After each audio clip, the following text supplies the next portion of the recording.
여러분 안녕하십니까? 2021년 1월 6일 수요일 신문사설 비평을 시작하겠습니다.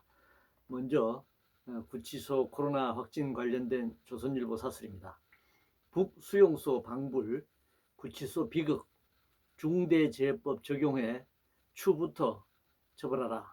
추미애 장관 처벌하라는 사설입니다. 중대재해법 아직 국회 법사에서 논의 중인데 제정도 안 됐는데 이 법을 적용해서 어떻게 처벌하는지 모르겠는데요.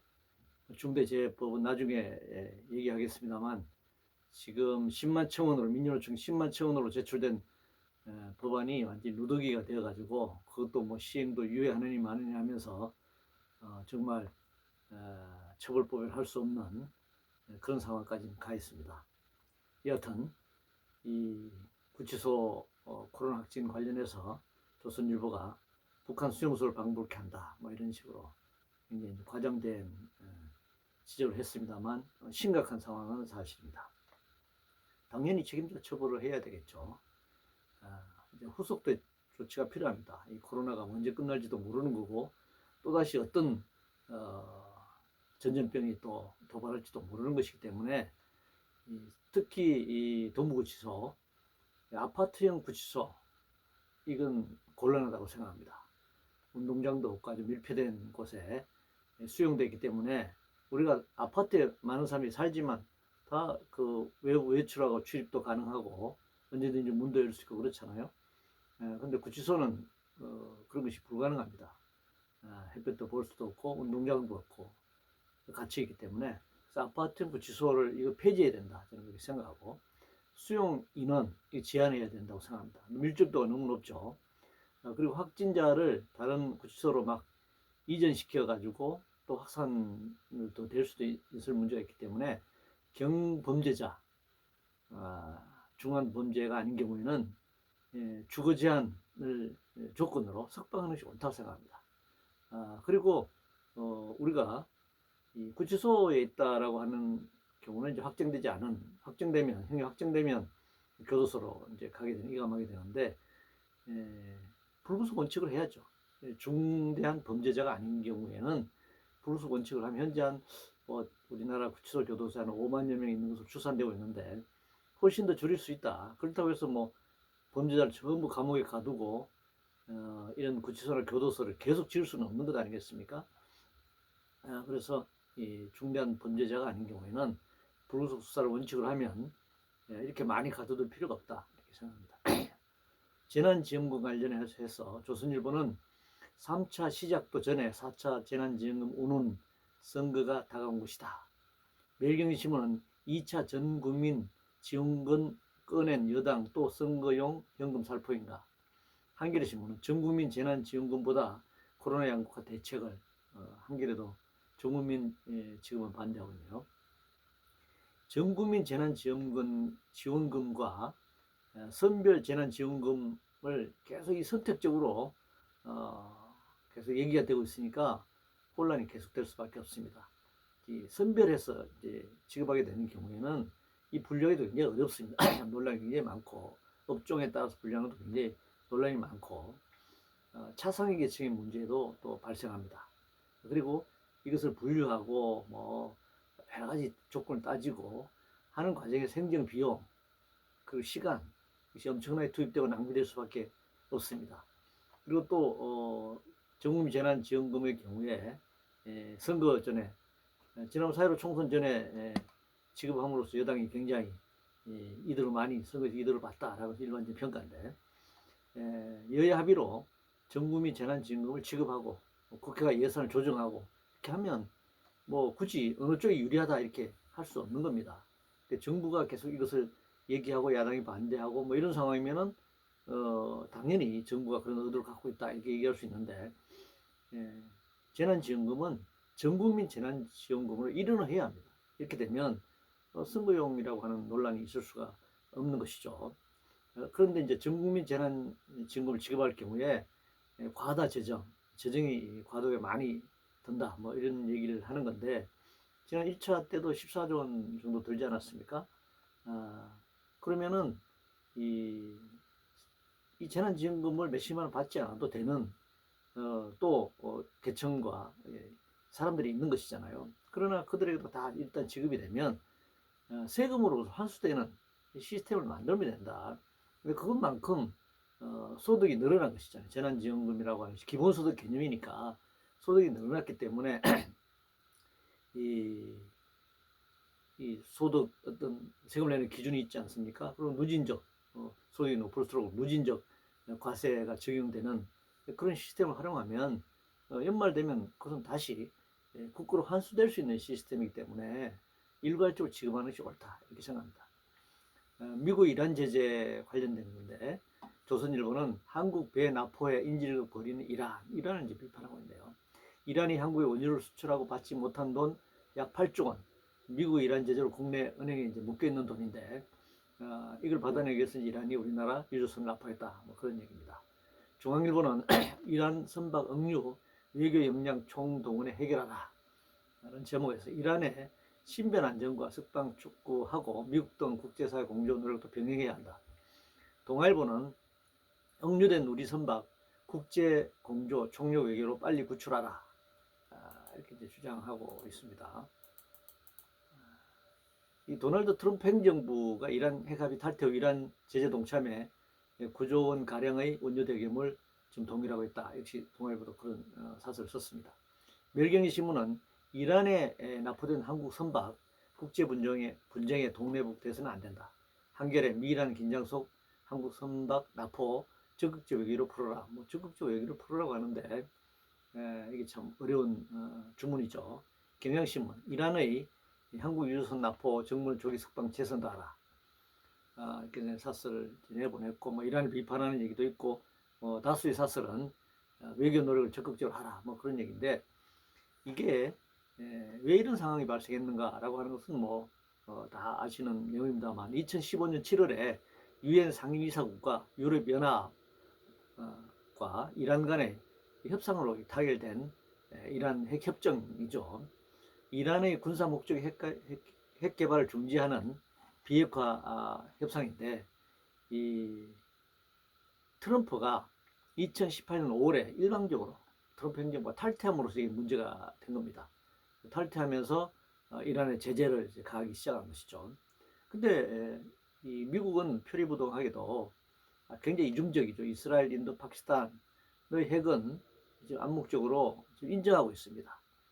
그러면서 이 중동에 대해서만 유독 이란이라든가 물론 뭐 사우디와 또 관계가 좋은 경우도 나라도 있습니다만은 이슬람 국가들에 대한 특히 이란에 대한 이 제국주의의 어떤 침략과 지배 이것이 지금 노골적으로 드러낸 것이거든요. 그러니까 한국 입장에서는 고려 싸움에 이제 새우 등 터진다는 격으로 이 중간에 끼어서 우리나라 유조선이 납포되는 이런 상황이 발생했습니다. 우리나라가 뭐 그 8, 9조 원 돈을 이란에 주기 싫어서 묶어둔 것은 아니죠. 미국이 이 제재를 가하고 강압을 하기 때문에 우리가 지금 지급할 수 없는 상황에 빠져 있는 겁니다. 그래서 이것은 한국과 이란 간의 문제가 아니다.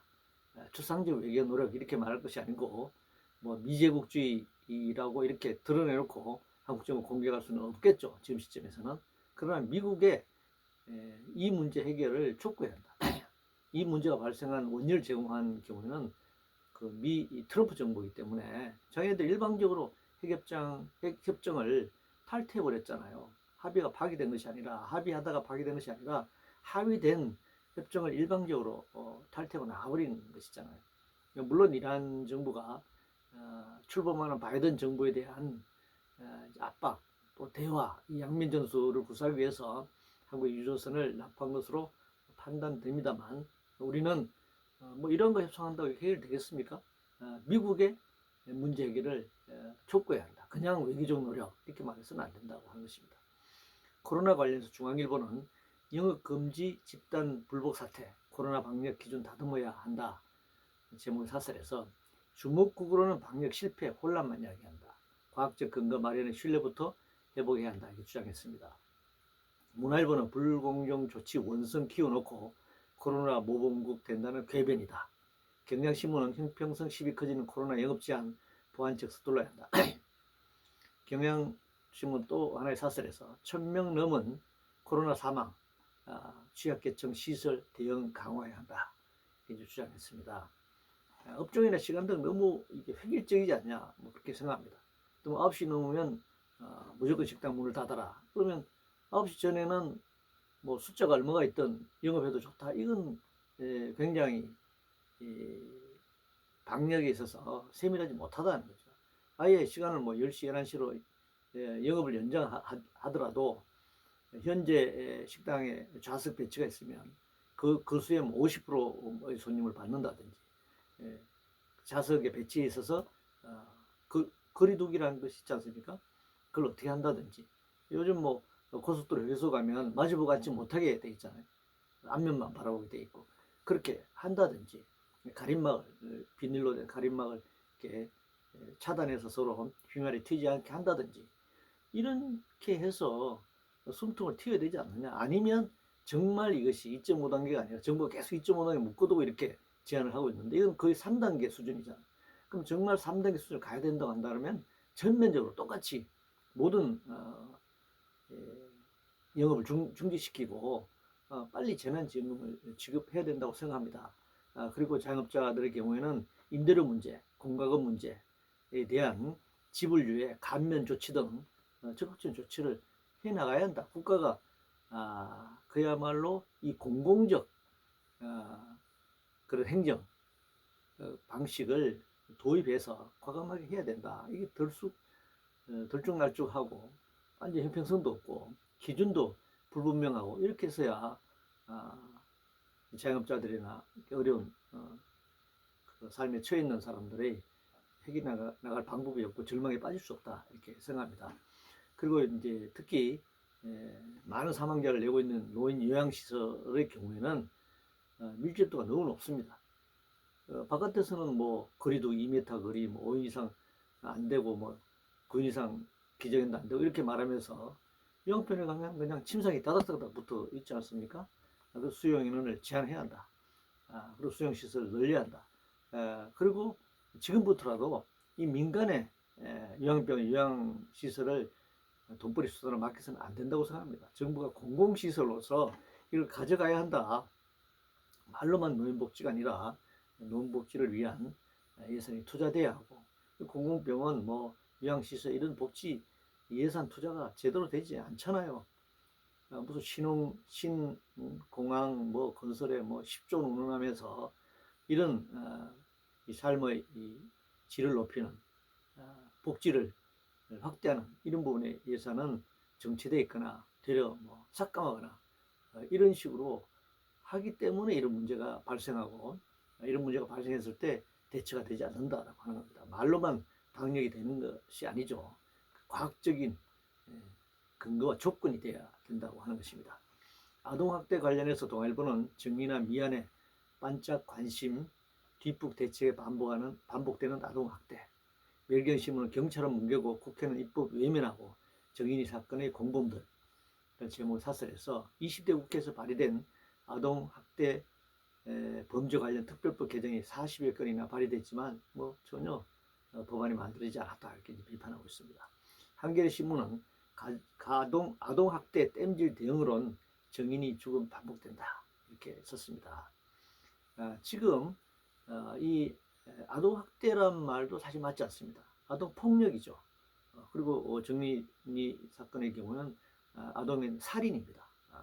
학대란 말이 뭐 회초리로 무슨 자녀 교육을 위해서 회초리 때리는 것부터 시작해서 아주 엄청난 이런 죽음에 이르까지 이걸 다 포괄적으로 학대라고 그러는데 학대란 용어는 너무 포괄적이죠. 너무 추상적이다.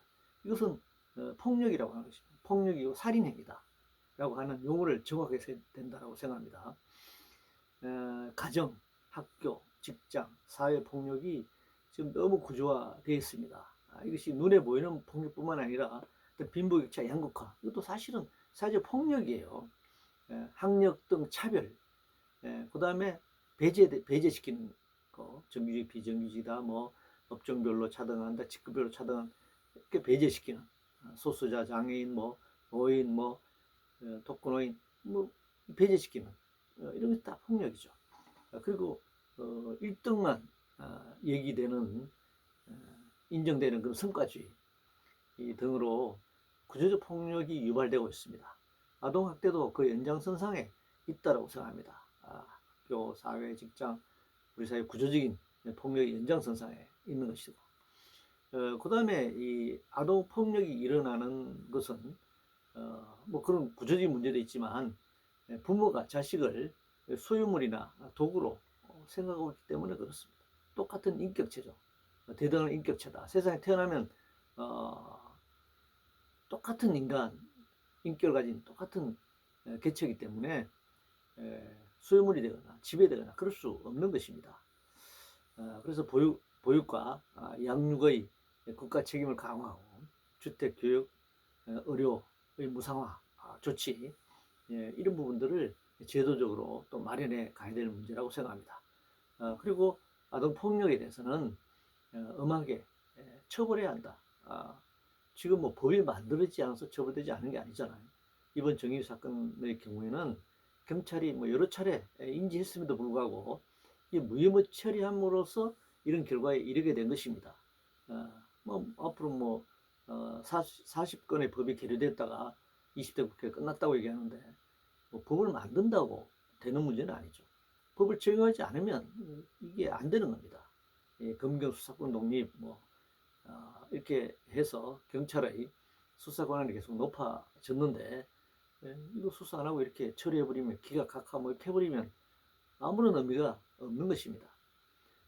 그 다음 금융부불과 관련해서 동아일보는 경제부총리 하는 총재가 내놓고 걱정할 지경된 자산 거품이라는 제목을 사설해서 작년 경제가 23년 만에 마이너스 성장을 했는데도 집값은 14년 만에 가장 많이 상승하고 주가는 사상 최고치를 경신하고 있다. 3천에 코스피 지수가 지금 3천에 육박한다는 거 아니겠습니까? 한국경제신문도 코스피 3천 목전 강세 전망 쏟아질 때 경계할 점이라는 제목을 사설해서 하는 총재가 이런 말을 했습니다. 부채 수준이 높고 금융 실물 간 괴리가 커진 상태에선 자그마한 충격에도 시장이 크게 흔들릴 수 있다. 이렇게 지적했습니다. 문화일보는 정시 3천 홍이 뭐 경제부총리와 하는 총재를 말하는 것입니다. 법을 경고 문재인 대통령 프리미엄 자화자차 이제 비판적인 사설을 냈는데요. 이 실물과 금융의 괴리가 계속 커지는 이제 거품 현상 이게 지금 뭐 어제 오늘의 문제가 아니라 지금 엄청나게 커져 있지만 지속되어 왔습니다. 특히 가트 체제 뭐 이런 부분들이 무너지고 통화 고정 환율 체제가 무너지고 IMF 외환위기를 거치고 신자유주의 세계화가 확산되고 금융화가 진전되고 이런 여러 가지 세계 현상, 자본주의 세계 경제의 어떤 현상 속에서 이 거품 현상이 거대하게 형성됐습니다. 결과는 뭐 거품은 필연적으로 붕괴될 수밖에 없습니다. 상품 생산 속도보다 화폐가 증발되는 금융화의 속도가 훨씬 더 빠른 것을 지금 말하는 것이고 그런 현상이라고 할 수 있는데 우리가 예전에 돈이라고 하면 한국은행에서 조폐공사를 통해서 찍어내는 돈만 돈인데 지금은 모든 금융기관이 눈에 보이지 않는 돈을 찍어냅니다. 이제 돈의 이제 대출이든지 유동화 과정이든지 돈이 돌고 돌아서 돈이라고 하지 않습니까? 그래서 이제는 컴퓨터 화면에서 돈이 만들어진다고 하는 것입니다. 뭐 미국의 경우에는 미국 총 통화량의 소위 말하는 미국 달러 지폐와 동전 미국 돈 있지 않습니까? 그 돈은 전체 통화량의 3%밖에 되지 않는다고 뭐 추정을 하고 있습니다. 97%는 컴퓨터 화면에서 만들어진다고 하는 것입니다. 예전에는 은행이 지불 준비금 뭐 현금을 가지고 있을 때 그 돈을 대출해 주는 것이지만 지금 우리가 대출서를 내면은 통장에 그냥 찍히잖아요. 그러니까 은행에 돈이 한 푼이 없어도 내가 1억이든 10억이든 100억을 빌려줄 수 있고 은행은 대출해 줄 수 있다고 하는 것입니다. 그렇기 때문에 이 통화량의 증발이라고 하는 것은 뭐 기하급수적으로 늘어나고 천문학적으로 늘어날 수밖에 없는 것입니다. 한국은행이 이제 뭐 은행장 이런 얘기를 한 것은 뭐 지극히 당연하게 이런 현상을 불을 보듯이 뻔하게 보이기 때문에 그런 지적을 했다고 생각합니다. 한국은행의 역할이 통화량 조절을 통해서 물가를 안정시키고 빈부격차를 해소하고, 그래서 중앙은행의 통화정책 기능 뭐 이런 것인데, 중앙은행이 지금 통화정책을 이런 안정화, 통화를 안정시키는 이런 정책을 할 수 있는 기능이 없습니다. 상실되어 있습니다. 그래서 이 거대한 돈들이 투기를 찾아 헤매고 있으면서 경제는 마이너스 성장으로 가는데 아파트값이 폭등하고 주가가 폭등하고 이런 비정상적인 상황이 벌어지고 있습니다. 이것은 끝없이 솟아오를 때는 한번 곤두박질 칠 수밖에 없는 그런 상황이 곧 다가오고 있다, 이렇게 예상할 수 있습니다. 자본주의 위기 관련해서 한국경제신문은 신산업 규제 완화가 위기 해법이란 미국 스카크들 충고 세계한다. 2021년 미국 경제학회 연례총회에서 미국의 경제학자들이 뭐 이런 지적을 했다는 것입니다. 신산업을 발달시키기 위해서는 규제를 완화해야 한다. 그래서 많이 듣던 얘기입니다. 우리나라 뭐 조정동을 비롯한 자본 신문들이 끊임없이 얘기하는 부분이 규제 완화입니다. 근데 자본주의 역사는 기술 발전과 함께 신산업 계속 만들어진 역사였습니다. 그래서 지금 뭐 1차, 2차, 3차, 4차 산업 뭐까지 얘기하고 있지 않습니까? 이 자본주의 체제는 오늘날 세계화, 개방화, 금융화 과정에서 끊임없이 규제 완화가 진행되어 왔습니다. 정부기구는 뭐 사실은 국회나 법을 만드는 국회나 그걸 집행하는 정부가 자본을 통제하는 것이 아니라 자본에 지금 종속돼 있죠. 그것은 뭐 세계화된 자본에 있어서 각 국가들도 다 그렇게 되어 있습니다. 형식적으로는 자본을 통제 관련하는 것처럼 보지만 실제는 자본이 국가를 자본의 이윤 극대화를 위한 자본주의 체제를 유지 발전시켜 나가는 데 있어서 국가를 대행기구로 전락시켜 왔다고 생각합니다. 자본주의 위기가 그럼에도 불구하고 자본주의 위기는 가속화되고 있고 되고 있습니다. 우리가 IMF 외환위기, 2008년 미국발 경제위기 끊임없이 이것도 뭐 자본주의 역사에서 공황적 위기는 계속 이렇게 있어 왔습니다만 최근에 와서는 그 주기가 굉장히 단축되고 또 그 규모나 파장이 훨씬 더 커지고 있다라고 하는 사실입니다. 금융의 버블화, 세계화 이런 것이 훨씬 더 크기 때문에 그 파장과 위기도 더 크다. 뭐 결국은 그런 파장이 오고 뚝이 터지고 그런 위기가 올 때마다 노동자, 민중, 뭐 서민들의 삶은 도탄에 빠지고 나락으로 떨어질 수밖에 없는 것입니다. 그래서 뭐 미국 뭐 스카이라고 하는데 뭐 스카는 어떤 의미의 스카인지 모르겠지만 뻔한 얘기를 계속 지금 반복하고 있고 실제 해법이 아니죠. 규제를 완화한 것이 오늘날 이 자본의 세계화가 이루어진 역사적 과정이었는데 그 과정에서 이런 위기 주기가 단축되고 그 파장이 공황적 파장이 훨씬 더 크게 다가가고 있는데 똑같은 방식을 지금 제안하면서 그것이 신산업 위기를 자본주의 위기를 해결하는 해법이다 이렇게 말하고 있으니까 전혀 앞뒤가 맞지 않는 얘기입니다. 이 부르주아 경제학자들의 해법은 자본주의 공황적 위기를 전혀 해결하지 못했습니다. 따라서 지금 이들이 말하는 것도 해결책이 아니다 이렇게 얘기할 수 있습니다. 부동산 관련해서 한국경제신문은 홍남기 반드시 부동산 안정 또 어떤 무리수 나올까 겁난다 이렇게 지적했네요. 대통령은 투기 수요 차단과 주택 공급 확대, 임차인 보호 강화해서 안정시키겠다 이렇게 얼마 전에 얘기를 했는데요. 대통령이나 경제장관 등 모두 우리나라 부동산 시장에 대한 구조적 이해가 굉장히 부족해 보입니다. 특히 이 버블화된 금융이 뒷받침되고 있는 이 금융 투기적 부동산 시장 가격 이런 부분들에 대한 이해가 너무 부족한 것이 아닌가 그런 생각이 듭니다. 따라서 그렇기 때문에 이해가 없으면 문제 해결 능력이 없는 것이죠. 금융법원에서 지적했지만 이 천문학적 이 부동산 투기 자금이 부동산 시장에 들어오는 한 투기 어떻게 차단합니까? 집값이 어떻게 안정시킬 수 있겠습니까? 그러면 계속 한쪽에서 공급을 확대라고 하는데 그 거대한 자금을 다 수용할 수 있는 정도 집을 지으려면 뭐 우리나라 지금 주택 보급률 100%가 넘는데 뭐 주택 보급률 200%를 넘겨야 될지도 모르겠습니다. 그러니까 그것은 너무 터무니없는 주장이고 그런 것은 현실적으로 가능하지도 않는 겁니다. 생태적으로 전혀 가능하지 않는 얘기입니다.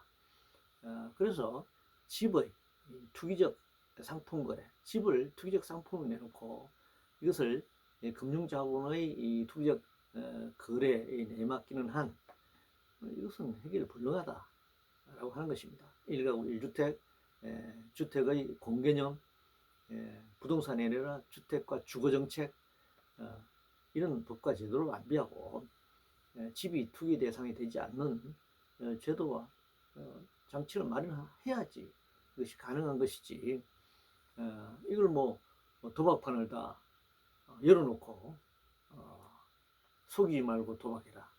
그거 있을 수 없잖아요. 도박은 속이는 게 도박인데 말이죠. 그래서 고삐를 죄지 않고 야생이 막 밭을 뛰어다니는 울타리 치지 않고 야생의 짐승들이 와서 밭을 막 헤집는 것을 말로만 나무란다고 해결되는 것이 아닙니다. 울타리를 치든가 밭을 다른 곳으로 옮기든가 하는 조치를 취해야 되는 것입니다. 기업살인 관련된 부분입니다. 문화일보는 기업인의 모든 덤터기 씌우는 중대재해법 제정 멈추라 라는 제목을 사설해서 상시근로자 5명 미만 또는 매장 면적 1000제곱미터 미만 자영업자를 처벌 대상에 제외한다. 이게 이제 현재 국회 법사위원회에서 논의돼 여야 합의된 내용입니다. 사업주 처벌은 2년 징역 2년 이상에서 1년 이상 세계적으로 유례없는 기업인 엄벌 조항이다. 이렇게 이제 엄살을 부리고 있네요. 뭐 사실은 3년 이상 징역이고 엄청난 전사합장에 다 적용하고 그런 민요청 10만 국회청을 통해서 제안된 법안인데 물론 정의당의 법안도 있습니다만 민주당이 이제 박주민 의원이라든가 법안을 내면서 이것이 이제 후퇴되기 시작하고 또 정부안이 나오면서 더 후퇴되고 이제는 이제 국민의힘까지 여야가 합쳐서 논의되면서 완전히 후퇴돼 가지고 중대재해기업처벌법이라 할 수 없는 처벌법이 아니라 기업을 보호하는 법이 이제 되는 그런 상황으로까지 가고 있습니다. 연간 2,400명이 사망하고 있습니다. 실제는 3,000명 넘게 사망한다고 봐야 합니다. 왜냐하면 산지를 인정받지 못하는 중앙산지심의위원회까지 가서 기각당하고 또 법원에서 소송에서도 져서 산지를 인정받지 못하는 경우가 많습니다. 실제 산재를 당했음에도 불구하고 산재를 또 증명해야 하는 여러 가지 과정이 노동자나 그 유가족들이 불리하기 때문에 2,400명으로만 공식 통계에 나오는 것이지 실제는 훨씬 더 많은 숫자가 현재 죽어가고 있다. 산재 사망률 세계 1위라고 하는 이 야만적 국가입니다.